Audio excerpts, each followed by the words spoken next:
नमस्कार दोस्तों, स्वागत है आपका हिंदी नॉलेज शो में। तो दोस्तों, बहुत बड़ी न्यूज़ निकलकर सामने आ रही है। जी, आई न्यूज़ आ रही है भारतीय नौसेना और जापान की जो नौसेना है उसका जो गठबंधन हुआ है उससे, और ये चीन के लिए बहुत डराने वाली बात है। इसलिए क्योंकि भारत की जो नौसेना है दुनिया की चौथी सबसे बड़ी नौसेना है, और जापान की नौसेना पूरी दुनिया में, एशिया में नहीं पूरी दुनिया में सबसे मोस्ट एक्सपीरियंस नौसेना मानी जाती है।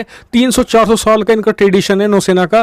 तो इसे जो मतलब कि खास करके जो दक्षिण चीन सागर वाला इलाका है यानी कि ईस्ट कोस्ट है, वहाँ पर तो ये पूरी तरीके से डोमिनेट करती है। भले इसके पास इतने रिसोर्सेज ना हो जितने कि चीन के पास हैं, लेकिन इसके पास जो एक्सपीरियंस है उसके बल पर कहा यह भी जाता है कि अगर जापान चाहे तो जो 70 सबमरीन का जो बेड़ा है चीन का, उसे डुबाने की क्षमता रखता है सिर्फ 3 दिन के अंदर जापान। हालांकि हम उस पर एक अलग टॉपिक में बात करेंगे, क्या प्लान है जापान का वो।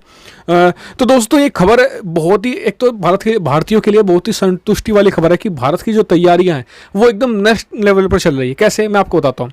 दरअसल भारत और जापान के बीच एक सालाना क्या होता है कि हम मतलब कि भारत और जापान का जो अलायंस है ना, बहुत तगड़ा अलायंस है। जी हाँ, आज की तारीख में मैं नहीं मानता कि भारत का किसी देश के साथ इतना तगड़ा अलायंस है, क्योंकि जापान और भारत ना सिर्फ सैन्य तौर पर बहुत ज़्यादा जुड़े हुए हैं बल्कि इकोनॉमिक तौर पर भी बहुत ज़्यादा दोनों देश जुड़े हुए हैं। इतना और कोई नहीं जुड़ा हुआ। भाई, अमेरिका के साथ हम जुड़े हुए हैं, उसमें हम सैन्य तौर पर, रूस के साथ सैन्य तौर पर, लेकिन जापान के साथ रिश्ते इसलिए भी खास हैं कि हम मतलब कि देश लगभग हर एक्सपेक्ट में जुड़े हुए हैं एक दूसरे से।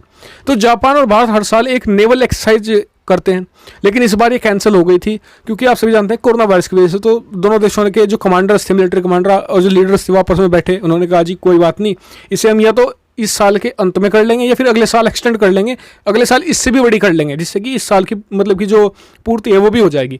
लेकिन आप सभी जानते हैं कि जब चीन ने एक तरीके से एग्रेशन दिखाना शुरू किया, ना सिर्फ भारतीय बॉर्डर पर गलवान में भी जो इंसिडेंट हुआ, बल्कि मतलब कि चीनी नौसेना ने एडवांस करना शुरू कर दिया जापान के सेनकाकू आइलैंड के पास।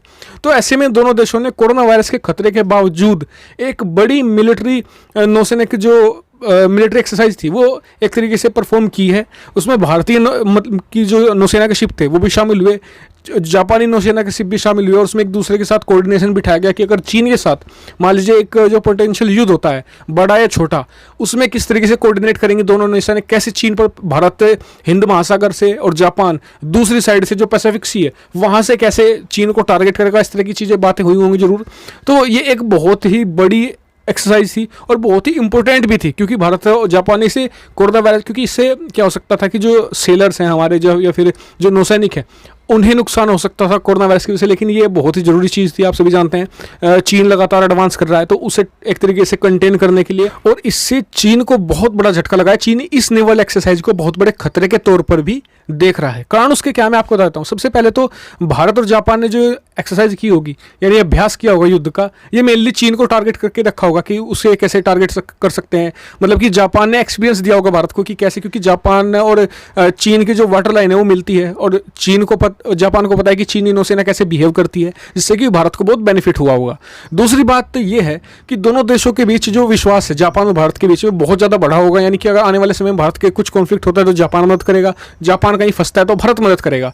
और चीन को तो झटके पे झटके लग ही रहे हैं, क्योंकि देखिए भारत को जो दुनिया भर से समर्थन मिल रहा है ना, इसकी उम्मीद चीन छोड़ो हमने खुद ने नहीं की थी। क्योंकि हम सबको लग रहा था कि भाई अगर रूस समर्थन करेगा तो अमेरिका, ब्रिटेन वगैरह देश, फ्रांस पीछे हट जाएंगे, और अगर ब्रिटेन, फ्रांस, अमेरिका समर्थन करेंगे तो रूस पीछे हट जाएगा। लेकिन हालात तो टोटल बदले हुए हैं चीन के लिए। चीन ने कभी एक्सपेक्ट नहीं किया था कि भारत का समर्थन करने के लिए रूस, America, Israel, France, Japan, Britain सब सामने खड़े हो जाएंगे आकर। और चीन अब जगह ढूंढ रहा है कि कैसे इस सिचुएशन से निकले। फर्स्ट तो हो गया है, उसे लेने के देने पड़ रहे हैं, कहीं भारत उसकी और जमीन ना हथिया ले। बल्कि मैं तो चाहूंगा कि एक और बहुत बड़ी एक्सरसाइज हो जिसमें भारत, फ्रांस, अमेरिका, जापान और इसके अलावा ऑस्ट्रेलिया मिलकर एक नेवल एक्सरसाइज करें, एक दूसरे के साथ एक्सपीरियंस शेयर करें और चीन को कड़ा संदेश भी भेजे। तो दोस्तों, फिलहाल इस वीडियो में इतना ही। वीडियो आपको कैसी लगी कमेंट कर जरूर बताइए, साथ ही चैनल को सब्सक्राइब करना मत भूलिए ऐसी बहुत सारी डिफेंस, फॉरेन पॉलिसी और फाइनेंस रिलेटेड वीडियो के लिए। Thank you for watching video.